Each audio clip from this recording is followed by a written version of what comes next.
Hey y'all! How's it going? So this year I have no time to make a video like this at all, and there's a lot of reasons for that. Part of it is just because I'm a much busier person. I got a full-time job with a full-time schedule, and I'm also new to San Antonio and I'm trying to make friends and, be a human adult. In addition to all my normal responsibilities, I've been trying to really follow my dreams.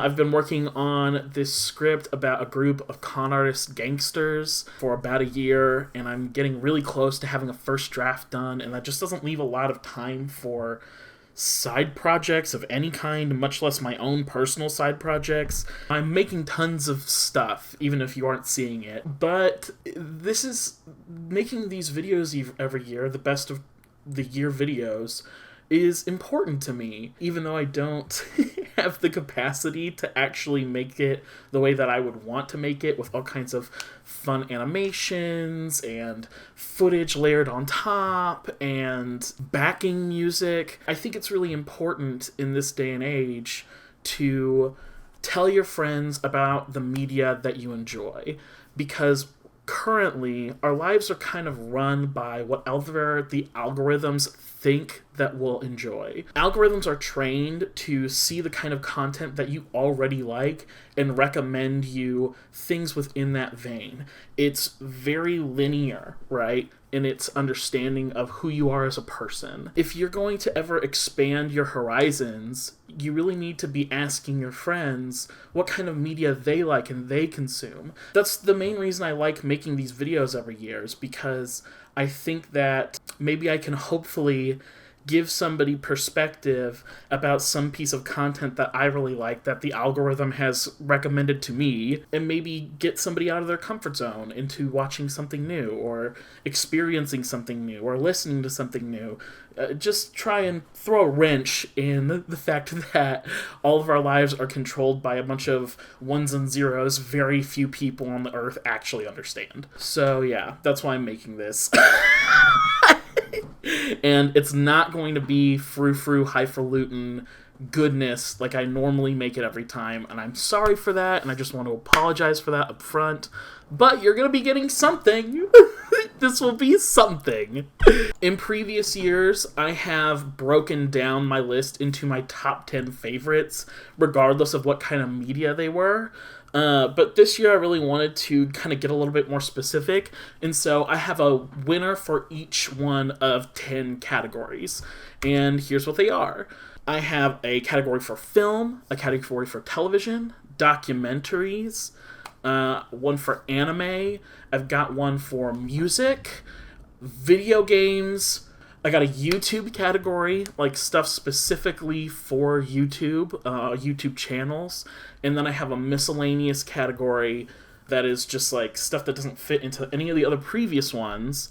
And then finally, I have a bonus, an Isaac's special bonus, that is basically just one other thing I really wanted to talk about. Without further ado, whoosh, transition, boy! The first thing I want to talk about is documentary, and there was a bunch of documentaries I watched last year. Grizzly Man was a really, really good one. Werner Herzog just kind of getting really deep into human nature and also nature. I really liked. There was a doc called The Pez Outlaw that my parents recommended to me that was funny and weird and quirky and about a very niche community, which is always something that I love to consume.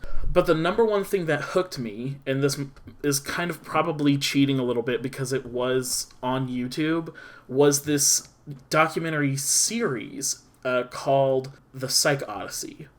So basically, this web series, filmed over the course of 7 years, follows the day in and day outs of an indie game development studio, and they're trying to make a sequel to their cult classic game, Psychonauts. It's basically the game that launched this indie game development studio called Double Fine into the public consciousness in a big fat way. And I've never played Psychonauts.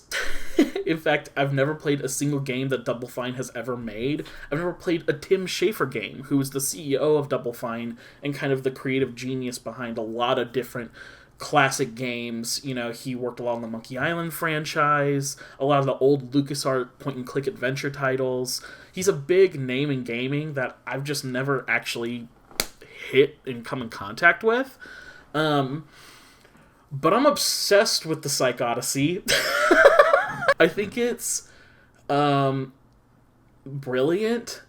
Brilliant in a way that you rarely see on any kind of platform, but especially YouTube. You know, this is something that, like, should get on, like, a Criterion label. This shouldn't be in the same place where there's mukbang videos. Like, this is a high art kind of a project, in my opinion. My brother Timmy turned me on to it. It wasn't something that, like, fell into my lap. The algorithm knows that I haven't played Psychonauts. I don't really know that much about Psychonauts, so it wasn't coming up in my feed at all. But Timmy said, you should check this out, and so I did, and yeah, I watched it like 5 times. This is like a 30-hour documentary. I watched a lot. I was a little depressed last year.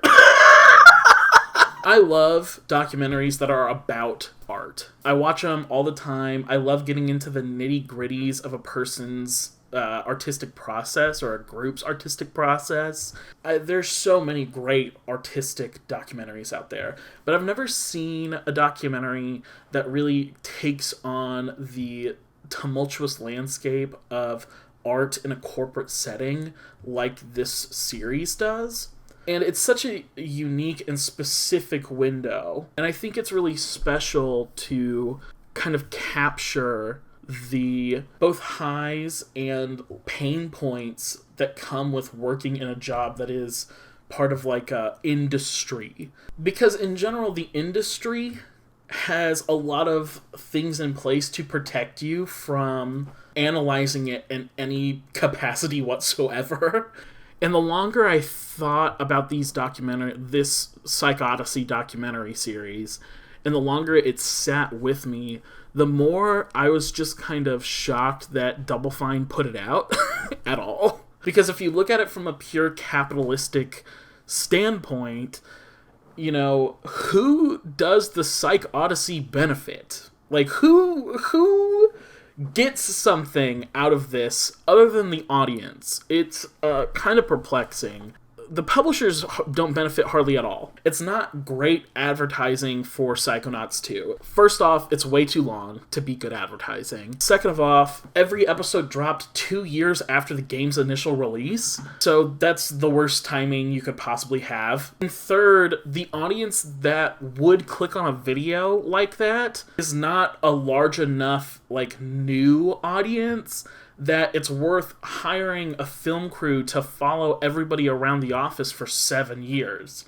Even if the goal from the jump was advertising, around year, 2, it had to be super clear that this doc was going to be a net loss. But you may stop me, right? And you may say, hey, this may not be great advertising out to the masses, but we're not trying to reach the masses. Maybe this is good employer brand content, right? Which is content made specifically to enamor, new workers into working with your brand. I know this because I'm part of corporate America now.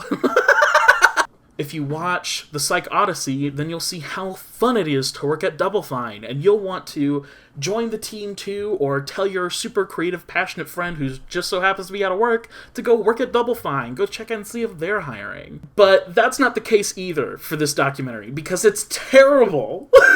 Terrible brand engagement for Double Fine. The company takes such a hands-off approach to this documentary that you will end up seeing every negative aspect of their company culture. It's featured in, full color. Every misstep, every time they thrust somebody into a position of power who's not equipped to handle it, and, blame that person for when things go wrong. Every time they overwork their employees. Every time there's, some dramatic conflict in the office. You see all of it. All of it. The transparency is kind of unparalleled. And as somebody who does work a corporate job, it's incredibly juicy to see all of somebody else's corporate gossip like on display. Maybe that's voyeuristic, maybe that's not a good like reason to watch it, but I thought it was compelling. Deeply compelling. But yeah, all that to say, like, that's like, it's not good advertising and it's not good for employer branding. But maybe, I hear you say in the deep whispers way back in the back, maybe you say, oh, well, like, what about that Tim Schafer guy you mentioned? Maybe it's good, like, personal branding, right? Even if the video game doesn't get sold to more people, and even if Double Fine itself as a production company isn't, like, pulling in the recruits by the thousands, the diehard fans who watch this will have more of an understanding of Tim Schafer's character and the other characters in the documentary, and maybe they'll grow some Twitter followers and be able to sort of like engage their base on a higher level, right? Maybe it's good personal branding. But I'm telling you, even with that perspective, pretty much everybody in this documentary comes off as like deeply complicated, deeply like a full human. And that kind of a complexity, generally speaking, doesn't lend itself well to social media clout. It just doesn't. When it comes to social, when it comes to like promoting your personal brand, you pretty much want to have a very clear definition of what you're selling, right? Like, who is this person at a glance? That's what you want when you're trying to develop good personal branding.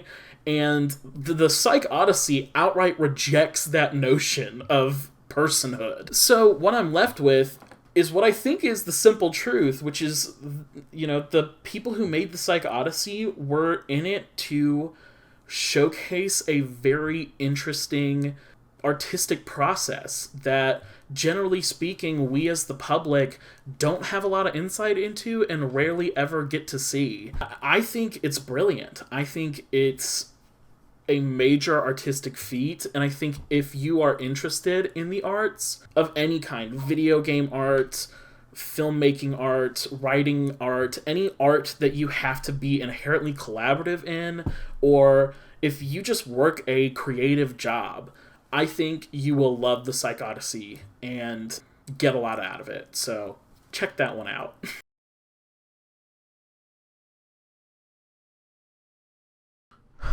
Okay, so I want to talk about anime now. I watched less anime this year overall, just in general. Watched a lot of really cool new movies. I thought that Words Bubble Up Like Soda Pop was really, really cute. And I kind of reevaluated Jujutsu Kaisen, which in the first season I thought was pretty good, but I thought the second season, like, took it to a whole new level. I mean, it was crazy. I always respect it when any program takes their very successful formula and decides to smash it with a sledgehammer to see what will come of it. And Jujutsu Kaisen does that, and it's super entertaining, really quality show. But the thing I really want to actually talk about was the show Chainsaw Man, which, like, okay. So in my opinion,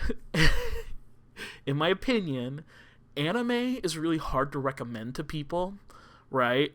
And that's not because anime is bad or should be kept your special little secret, but because it's hard to gauge where people are at on the anime spectrum.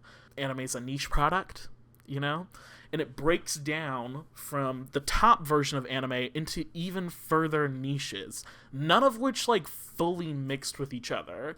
And so, like, that kid who's only ever seen My Neighbor Totoro and his college-age sister who, just got a Crunchyroll subscription, and the 35-year-old Hikikomori next door, each of those people have very different tastes in anime. They're not going to watch the same stuff. Chainsaw Man is an even harder one for me to recommend specifically because it is blatantly horny and so violent. So, I don't know what to do with that. But here I am on the internet. I'm gonna be hyping up this show where they cut heads off, and the lead character, like, his main motivation is to lose his virginity. But I really like Chainsaw Man. I can't deny it. It was my favorite thing I watched last year in terms of anime, straight up. So, let me get into it a little bit.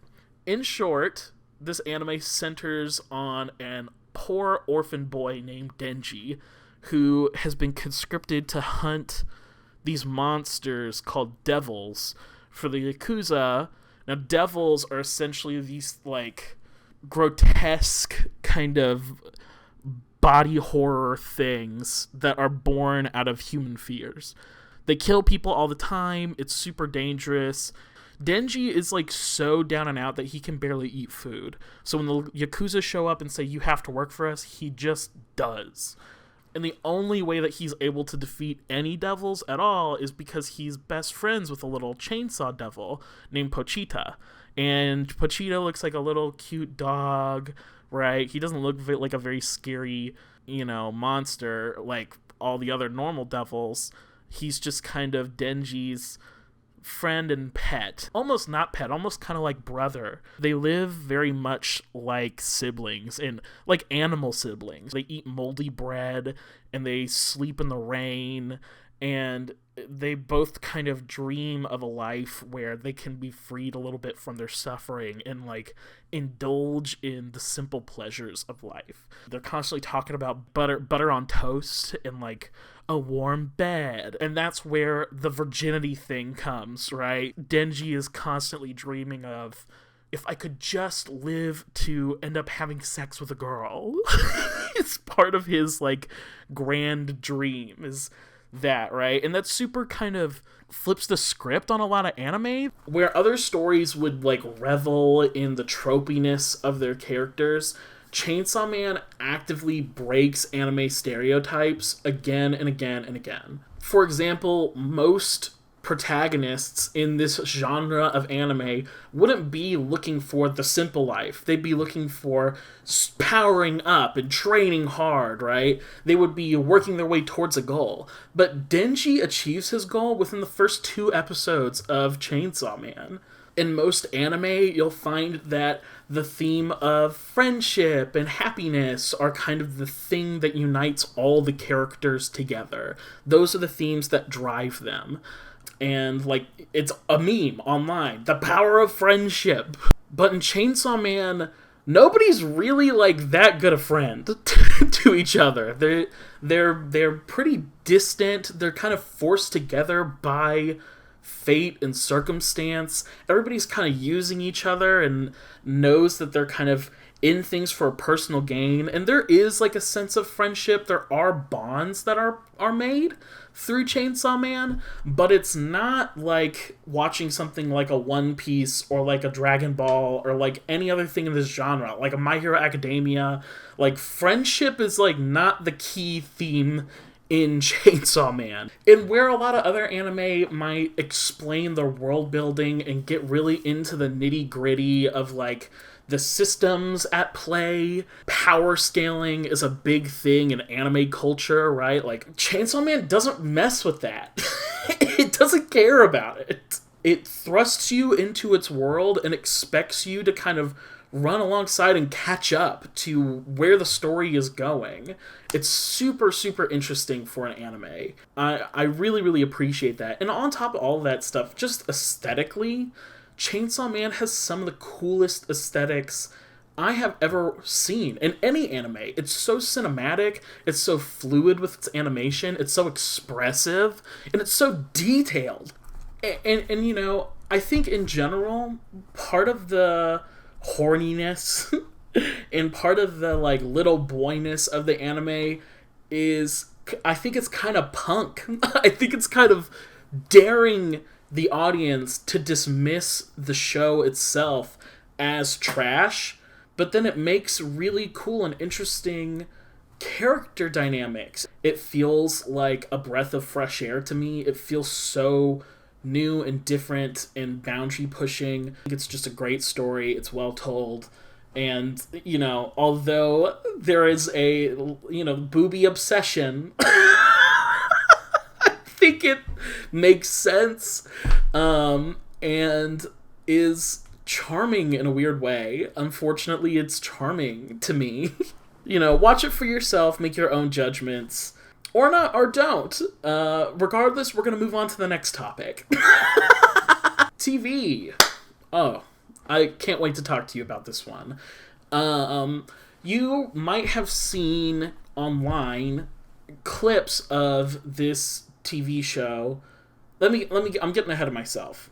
Dropout is a content platform that used to be College Humor. If you remember College Humor, they had a massive presence online for like over a decade. A lot of great comedians cut their teeth with College Humor sketches in the 2010s. And over the course of time, the popularity of College Humor kind of started to dwindle, right? As things do. One of the things that they decided to do to try and get that graph going up was create their own separate streaming service for premium content. So they could just pay people better and have a more consistent production schedule and make different type of content. And that platform is called Dropout. As time has gone on, the stuff that was made for Dropout was so good that it has kind of taken over the College Humor branding, and now Dropout is just Dropout. And there are a lot of great shows on Dropout. Play It By Ear, Make Some Noise, Dimension 20, which you've probably heard about if you're a super dork. I love Dimension 20, but it's not what I'm going to talk about. Total Forgiveness, which, again, like, that's a Criterion level show. Like, that show was... I watched a lot of really great TV. Almost all of the best stuff was on Dropout. But my favorite Dropout show is Game Changers.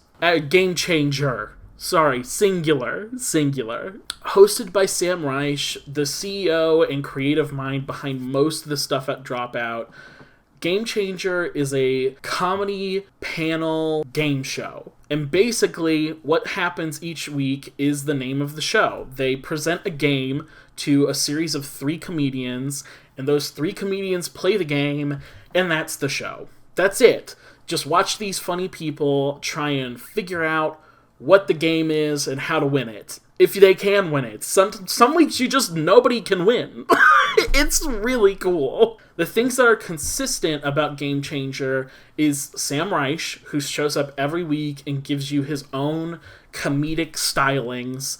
The aesthetics of the show are the same each week, but everything else is different. The contestants change each week. The comedy changes each week, right? Like, maybe sometimes you're going to have, like, an improv-based game. Sometimes you're going to have a musical improv-based game. Sometimes it's literally just, like, Survivor with funny people. It changes constantly, but it's so funny every single time and so interesting, and I think it's incredible. It reminds me a lot of Chris Gethard Presents. If you know my history with that show, I loved Chris Gethard Presents.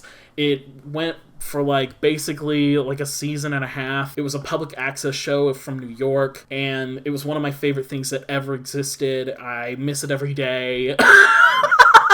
And Game Changer kind of gives me almost like a little window back into that era of really just talented people ripping their craft wide open for the general public to see every single week.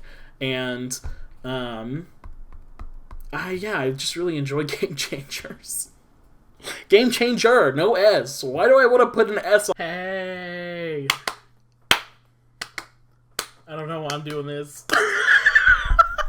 So it's a different day. I'm gonna try and finish recording today. Come on, energy. Let's do this thing. Movies. I watched a lot of really great film in 2023. I got to go see Dawn of the Dead for the first time, which was really cool. I went to a theater to see it. It was playing as a reissue, and there was nobody in the theater but me, so I just watched it alone at 10:30 on a Saturday night. It was a really cool experience.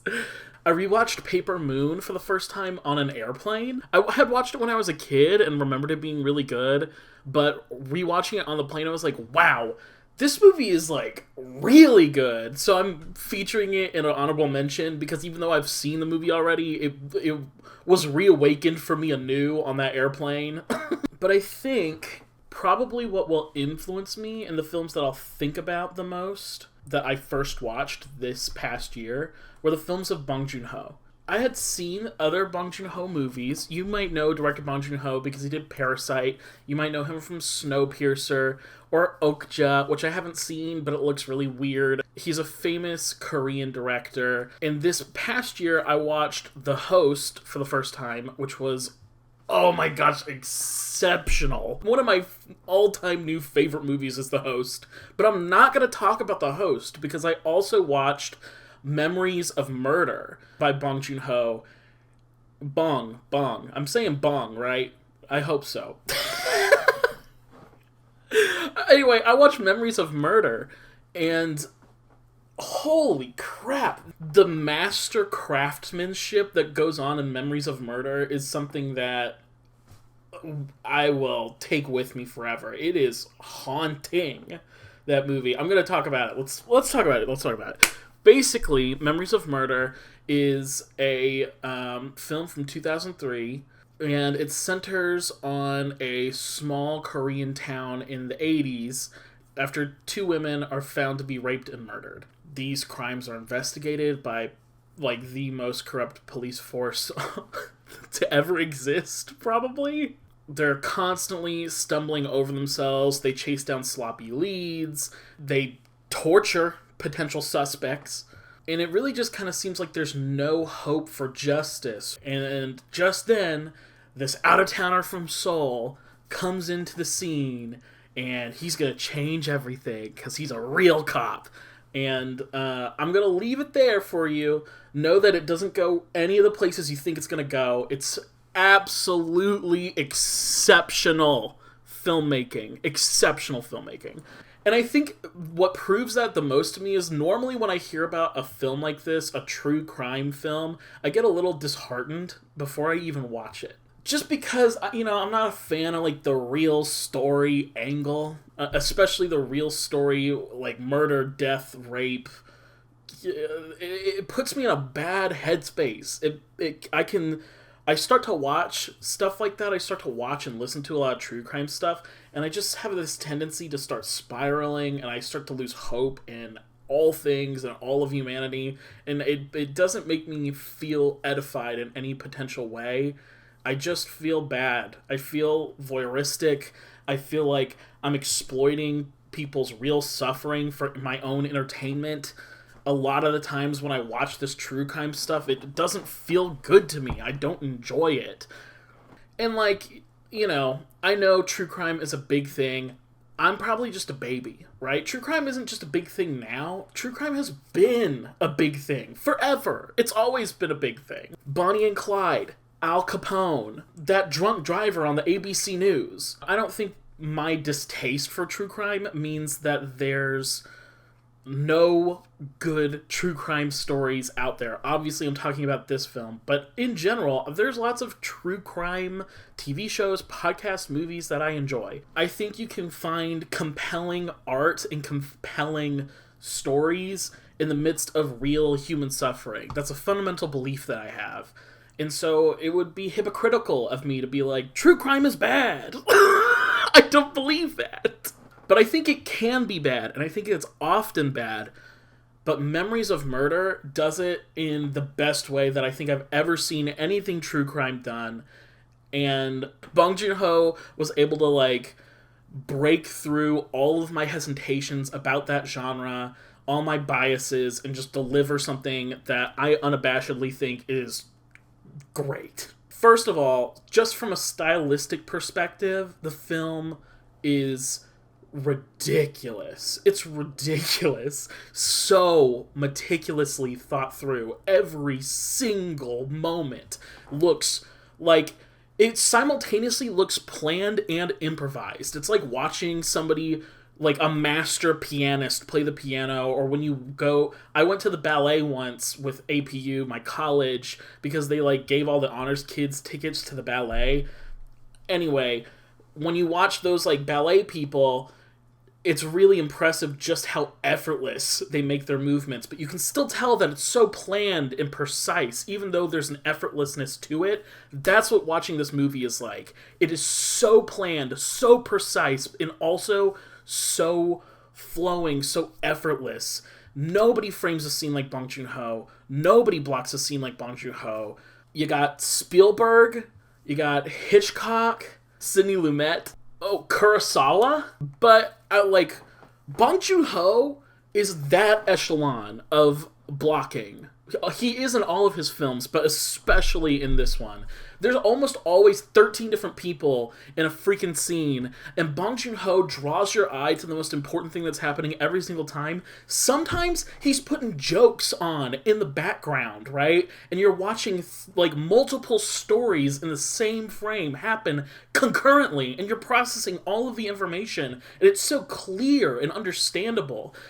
He's got a joke going on the side of the frame, he's got the main story happening in the center of the frame, so that's what you're focusing on, and then he's got a whole nother farce in the background. It's what are you on, dude? And then he'll do these crazy camera angles and these crazy lighting setups over and over again, and they're so different every single time, but it feels connected. The movie still has a comprehensive visual language. Oh my god. Oh my god. People have got to watch this movie. If you're not a visual person, there's so many other reasons to watch it, just from a writing and character perspective. Bong Joon-ho in all of his movies balances very grim realities with a humor that almost makes those grim realities feel even more truthful. And it's a tightrope walk, but when you're that meticulous, you can pull off a tightrope walk like that, and Bong Joon-ho does. Bong does it. Sometimes he uses a joke to just ease you into a scene and lure you into a false sense of security just to whap you back into reality. Sometimes he's using a joke to emphasize just kind of how brutal humanity can be. Instead of a normal, clean punch or kick, it's awkward and uncomposed and funny to watch. But then in the back of your head, you almost feel weird for thinking that it's funny in the first place because it's such a brutal act that's happening on screen. It's like this incredible disconnect that goes on in your brain when you watch it. And sometimes he's just doing jokes because they reveal important things about the characters. Human beings are inherently pretty funny. Pretty funny, even if we don't see ourselves that way. So it's sometimes the observation of humanity is inherently funny. And so why wouldn't a movie about sort of one of the deepest, darkest parts of human suffering, why wouldn't that also have elements of comedy and humor to it? I think Bong Joon-ho does it, and he does it in a way that doesn't feel wrong. It feels like the world. And maybe somebody out there will be like, well, I don't know, how tasteful is that? I hear you, I get you, but if there's any sort of qualms, I think the finale of the film will solidify to you what the movie actually is about and how deathly serious Bong Joon-ho takes on this subject matter and takes on these people's real stories. The ending of Memories of Murder is one of the greatest endings in cinema history, in my opinion. In the movies that I have seen. I've seen a lot of movies. I've watched more than the average person, I think. And the finale of this film, the last frame of this film, is one of the best I have ever seen. It just summarizes every theme, every emotion, every character beat of the whole movie is all brought to a crescendo in one final shot of this movie. You could sum up the entire movie in one static picture almost. And I mean, it's breathtaking. In that image, Bong Joon-ho is reminding the audience that this is not just a movie about murder and rape that went on in 1980s South Korea. It's not just a movie about police brutality and corruption.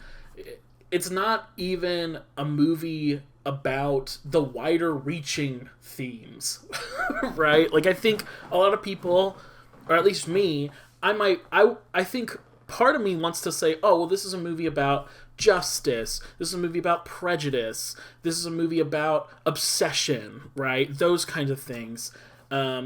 Chaos, human fallibility, right? It is about those things, right? It's about all of those things, but to summarize the movie and say, oh, it's about that stuff is disingenuous to, I think, the movie is really getting at, which is that Memories of Murder is about you. It's about me. It's about the audience that watches it. This is a film that confronts you with atrocity, and it begs you to have a response. It appeals to your own personal morality, and on a fundamental level, it says, evaluate your surroundings, evaluate your world, take reality to task, reimagine things differently, find the gaps. And it does that so delicately that I think maybe people out there might even probably miss it often. But it's wonderfully disturbing, I would say, and honestly just perfect. I think it's the perfect way to end a film about this kind of subject matter with this kind of tone. Like I have said a million times in my emphatic advocacy for this film, just watch it. It's really... No movie is perfect. Memories of Murder is pretty dang close. Pretty dang close. And while you're at it, go through all of Bong Joon-ho's filmography. Snowpiercer is in English, so you have no excuse on that one. Like, please.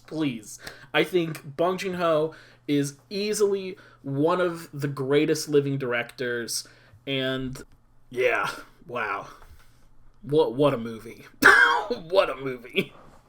So much good music was released last year. I listened to a lot of good stuff. Hell Mode by Jeff Rosenstock got its flowers from The Needle Drop, which was cool to see. I love Jeff Rosenstock. I got to go to a show, had a really good time, got a t-shirt, enjoyed that a lot. I found out about Cheek Face and all of their great works this year. I think that they're fantastic. It's almost like if the B-52s were more kind of punk and modern. They're just a very fun band. Lots of talking music, having good times. Jessie Ware, That Feels Good. Exceptional record that came out last year. Jessie Ware's last record, What's Your Pleasure, got a ton of press and critical acclaim. But I think this new record, I like it even more. That Feels Good is such a jam. Beautiful people are everywhere, everywhere. That's such a good song. Oh my god. Go listen to Jessie Ware for sure. Go listen to Jessie Ware. The album I really wanted to talk about, though, is none of those. It's a folk record-ish. Folk record, folk dream pop, I don't know. Genres are hard. It's Infinite Spring by Superviolet. Back in 2018, maybe 2019, my brother Timmy introduced me to a band called the Sidekicks. Timmy's getting a lot of clout in this video. The Sidekicks were from Ohio, and they had this really cool sound. It was indie punk rock stuff with a little bit of a folk twist. And the lyrics I just thought were beautiful, like stunning. They're poetic, so unique, and the lead singer would hit you with these heartfelt melodic refrains that would just get stuck in your head. They were so personal and real and expressive. I love all their music a lot, but my all-time favorite track from the Sidekicks was the last song on their last album. Happiness Hours is this beautiful, acoustically centered piece about reflecting on your life and appreciating momentary happiness as it comes to you. It recontextualizes the difficulties of your existence around those small, special moments, like the clouds before the rain or listening to a familiar song on the radio. It's helped me work through some of my own personal baggage, and, you know, when I feel like crap, or even when I feel good, I put on the Happiness Hours. It is a soul song. Like, I think about the Happiness Hours. I love it.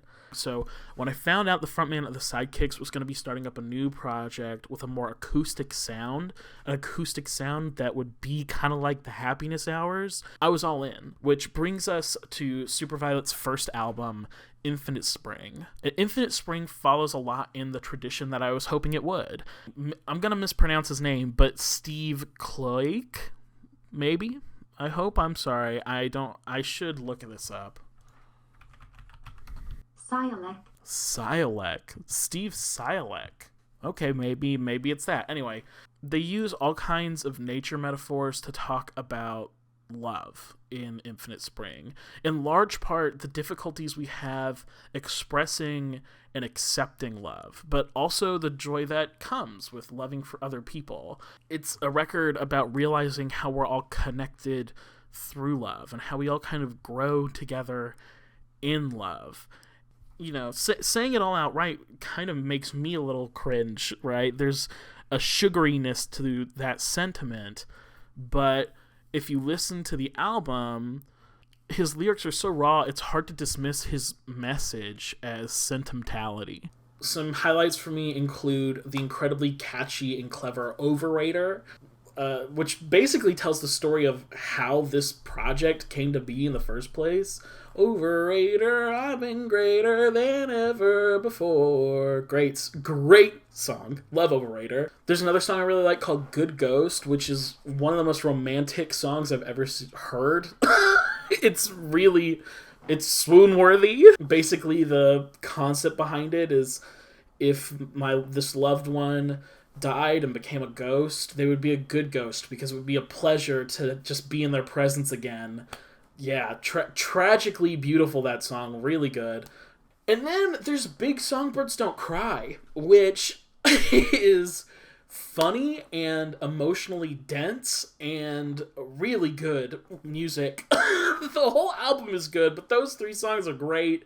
Definitely check out Superviolet, check out Infinite Spring. I think you'll really enjoy it, especially if you love a little bit of an indie folk sound. A very good record. Very good record. I played more video games than I think I did anything else on this list, which is a big deal for me. I don't normally play this many video games, but I was very much a gamer last year. Cult of the Lamb was so good. It's still good. They're still releasing updates for that game. Red Dead Redemption 2 is probably the best game on this list, but I'm not going to talk about it because everybody knows about Red Dead Redemption 2. It would just be, more praise on the piles and piles of praise that game absolutely deserves, but that what else is there to even be said? I mean, it's probably one of the gaming's greatest achievements, Red Dead Redemption 2. Deeply enjoyable experience, that game. Tons of indie titles. The freaking homeboy JMBTO2 from back in the Armor Games days, right? I was playing Elephant Games back when I was in, 4th grade, 3rd grade, and this dude released them all in a compendium, which I felt so grateful to be able to purchase and support this indie game developer who fueled my childhood for free for a decade. Smooshy Come Home made me cry because I'm a sucker. It's about saving your brothers. I'm an older brother, okay? It had me at the start. But the game I want to talk about right today, the game I want to talk about right now, is called Katana Zero. It's a bloody cyberpunk neo-noir hack and dash platformer And you play as a samurai hitman from the future, and there's time-altering super drugs, and there's mysterious corporations and a bleak downward spiral in the rain. From the brightly lit club scenes to the dilapidated alleyways to the underground secret lab, it feels so good to exist in this super pulpy world. The movement is crispy and the level design allows you to get as buck wild as you want to get. You really can just enter a flow state like that. And it's just hard enough to start getting your blood pumping, right? As you're like jamming out to the electronic soundtrack. It's like, duh, duh, duh. Oh my gosh. There's a moment there where all of a sudden you're just lost in it and Katana Zero has taken over. You know, I love really big, revelatory story games. The new Breath of the Wild was good. The Spider-Man games were good. I like those games. But there's something to be said for a perfect little 6-hour title that you can turn into a 40-hour title because it's just so replayable. You just want to be back in it. I started speedrunning this game, and I got my time down to under 30 minutes. It's that good. It's so good. And I think if you haven't played Katana Zero, it's the one on this list that I would be like, definitely give that one a chance because it's cheap enough that you can just buy it on a whim. You know, it costs you probably like a couple of Starbucks trips. It's deceptively simple, but brimming with atmosphere and thoroughly addictive. Ultimately, you'll get so much entertainment out of it. Highly recommend. As always, I watched a lot of YouTube.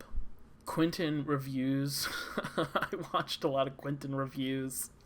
That dude makes like 8-hour videos about iCarly. But they're not really about iCarly. They're about so many things. I think they're largely about culture. What makes specifically like Zillennial culture an interesting touch point in history. I appreciate his commitment to the bit, and I appreciate the almost kind of like, I dare you to watch this 7-hour video about Victorious energy. I think that that's a cool dare to just kind of shove out to the world, and I think it's even cooler that it has worked. Millions of people have watched his freaking 15 hours on Victorious. I think that that is a cool fact of being alive in 2023. But I watched a lot of other stuff too. Quasies is a really cool animator. They make cute Godzilla stories. Like, what if Godzilla was cute and a family man and lived on an island with all these other kaiju? So I like that one. Underrated. But the show that I've watched the most on YouTube, outside of pure hours, right? Like, I probably have watched more Quentin reviews than I've done anything. But the show that I watched a lot this year was because this was the year I started getting more into drag queen stuff. So, you know, Timmy's gotten multiple shout-outs in this video, but my brother Max, he started getting me into this drag horror show called Dragula. And I thought it was weird and wild and crazy and good. It got me going down a million little rabbit holes. It's just such an interesting art form. You have to do so much to be a drag artist, not just like fighting persecution from other people, but also like you have to be a designer, a performer, a personality. Eventually I got into a Trixie Mattel rabbit hole, and then I started watching is a comedy series that was created for RuPaul's streaming service, but it also runs full episodes on YouTube, and it was started on YouTube, and so I'm counting it in this category as a YouTube show.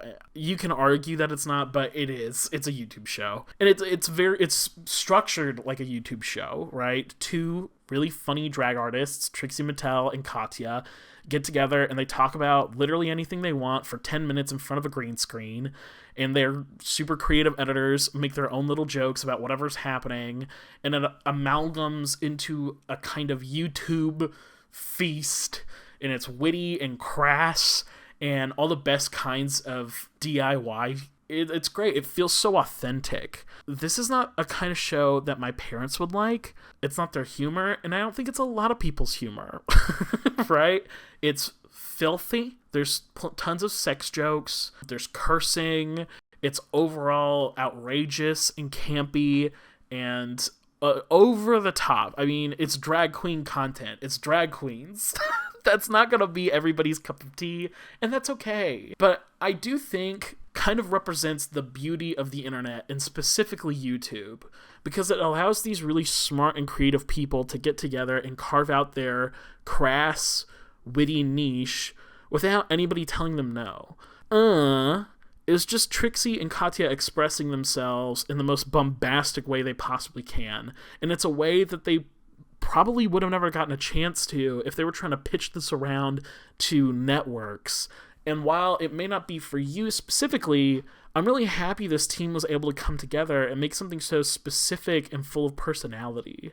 It's fun and clever and improvisation to the highest caliber. So if you're okay with people talking about some of the grosser aspects of the human anatomy, come one, come all, is for you.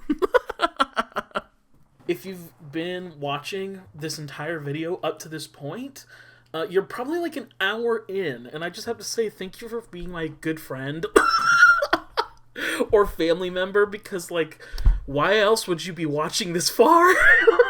Let's talk about the miscellaneous category. So this is the category for all things that kind of didn't fit in all the previous categories. So podcasts would go in here, just random one-off YouTube videos, because I kind of thought YouTube shows or YouTube channels are more indicative of what I think of when I think of YouTube. So there's a couple of just like, this is a one-off YouTube thing. You know, there's also just like random crap in here. Like Wingspan is a game, a board game, a physical board game. You can also play it through Steam, but it's known as a board game. Chitan is just like this insane Japanese mascot that likes to jump down flights of stairs and stuff.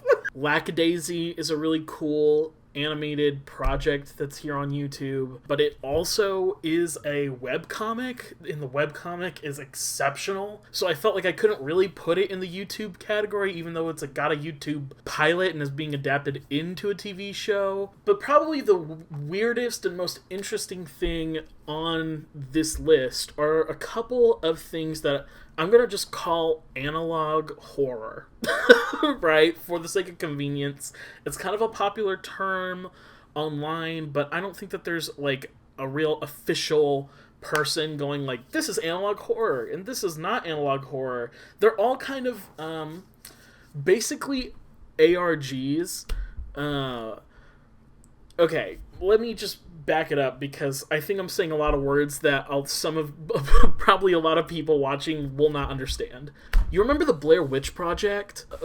Back in the day when Blair Witch was coming out, it was one of the first movies to really take advantage of the internet in its marketing campaign. And this is like 1998. Right? This is before YouTube existed, before anything existed.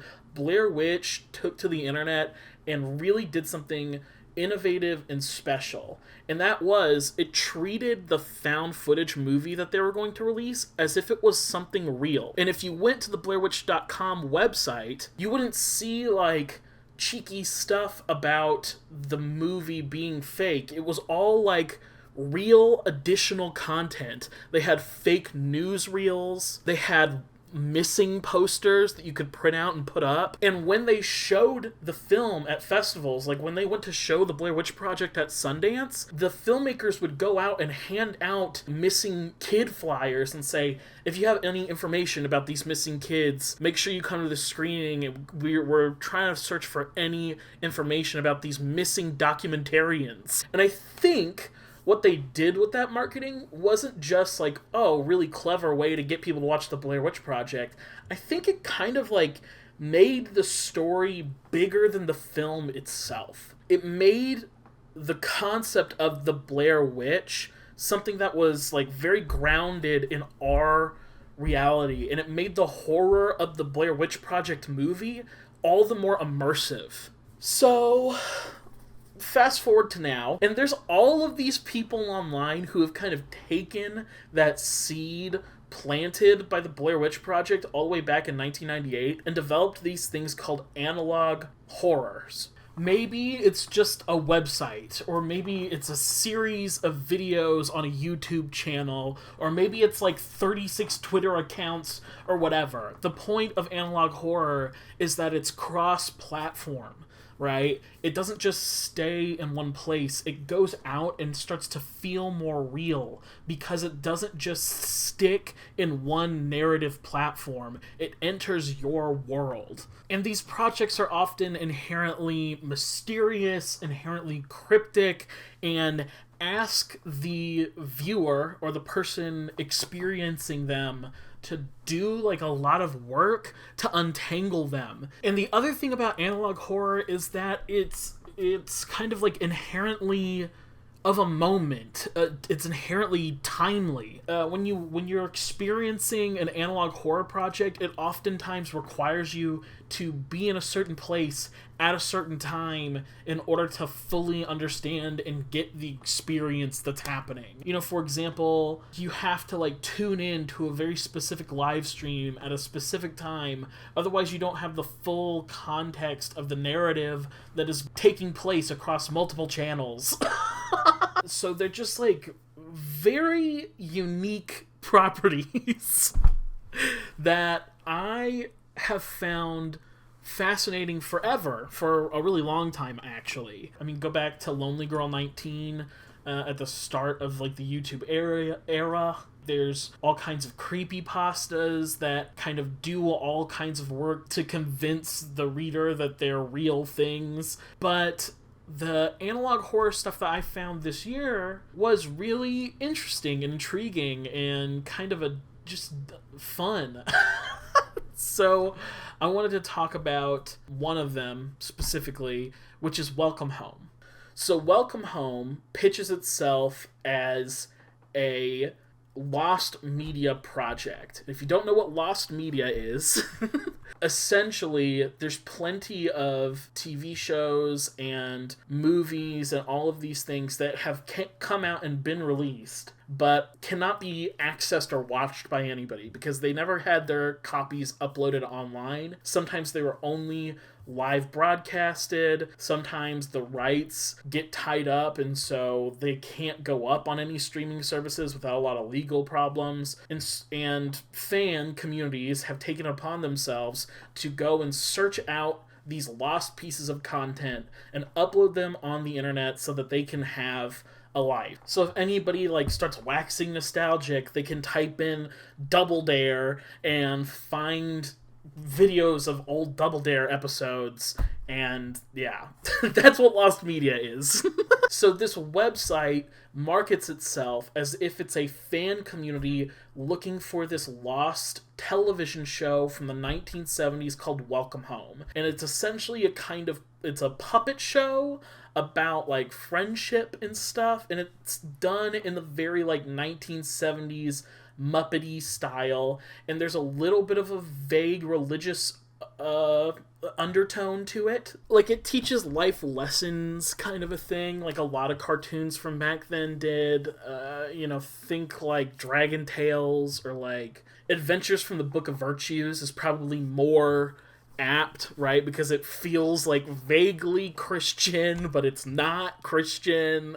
And if you go into this website, there's all of these things that were created specifically to try and kind of convince you that this show used to be a real show that was broadcast on TV in the 70s. Like, there's like lunch boxes, there's all kinds of merch, coloring book pages, like there's all this stuff to convince you that it's a real TV show. But then if you start kind of clicking around on the website, you'll notice like maybe the kerning is off on this one section of text, or maybe there's this little thing in the corner that looks a little weird. And if you start investigating and clicking around on it, you'll find all this creepy, crazy stuff. that kind of makes it imply that there's some sort of like evil force that's trying to like get out and get exposed to the world via this lost media project. It's super cool. It's so cool. There's so many layers to it, and there's so many like elements of it that are scary, and every time, you never know when the website is going to be updated, right?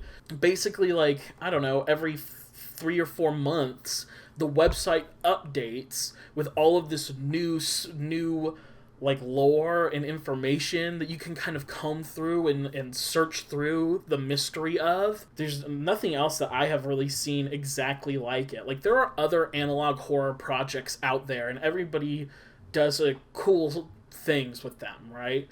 But this one specifically is one that I think just has so much detail surrounding it, so much effort that was put into it. You can really tell that somebody like poured their heart and soul into this project and had so much talent going in. They put so much work into even like the smallest clues when you click through this website. Stuff that like maybe nobody ever finds.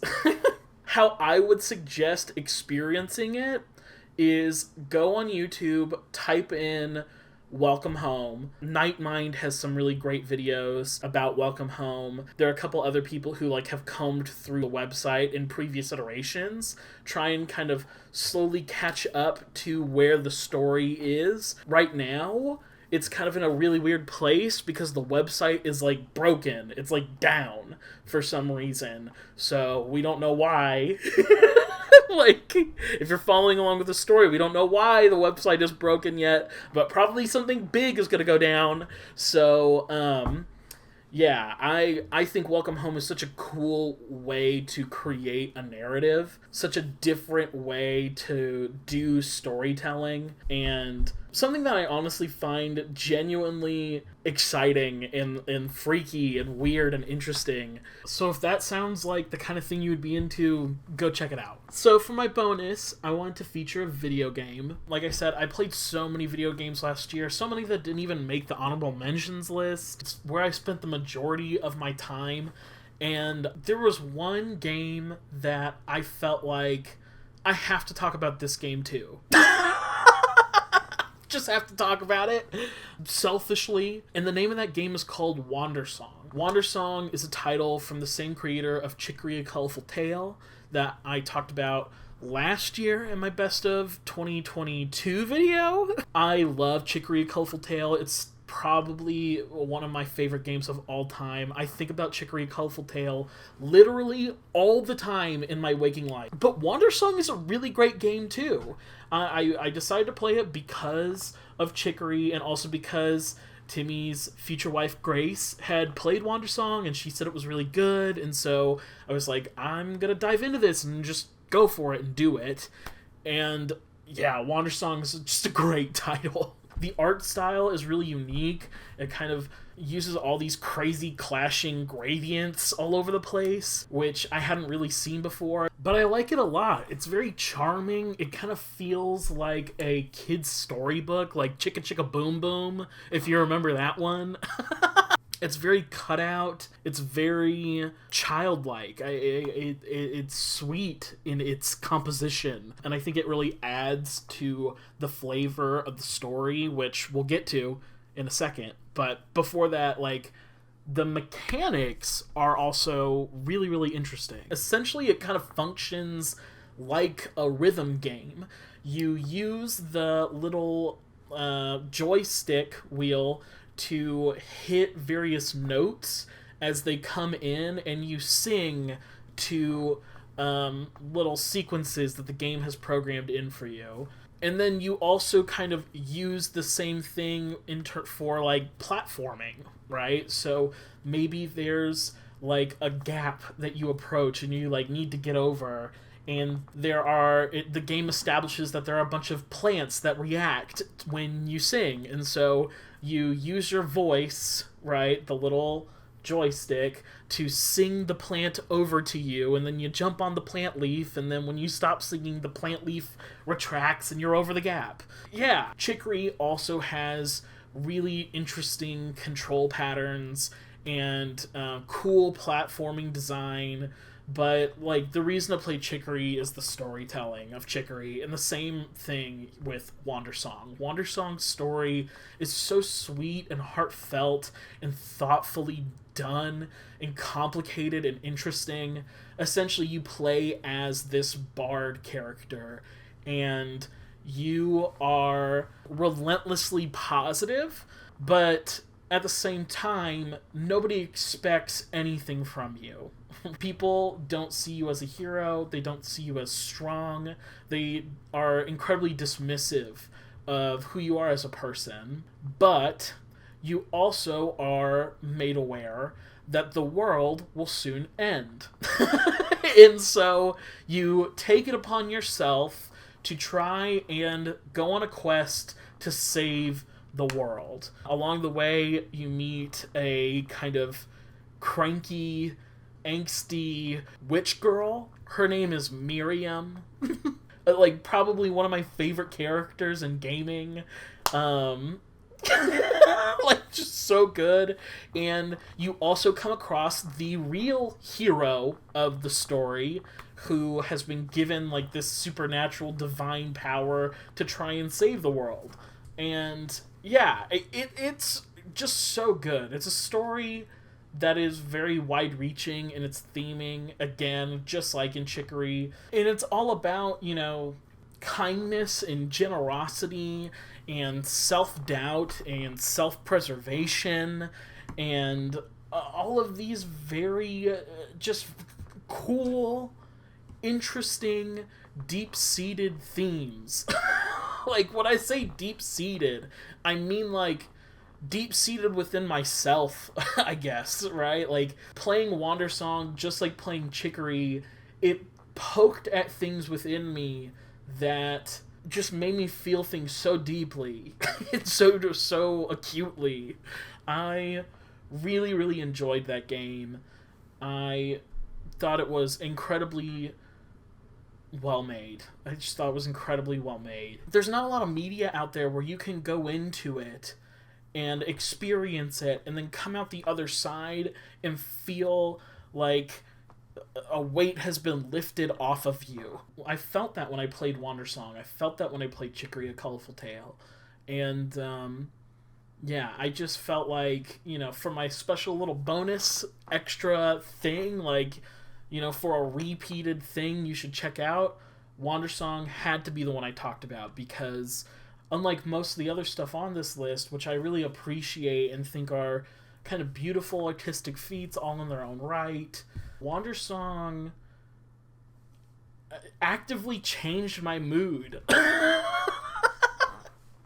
and made me feel a lot better about existing in the world as a person. So yeah, great. That means we're done. That means we're out of here. Thank you so much for watching. Again,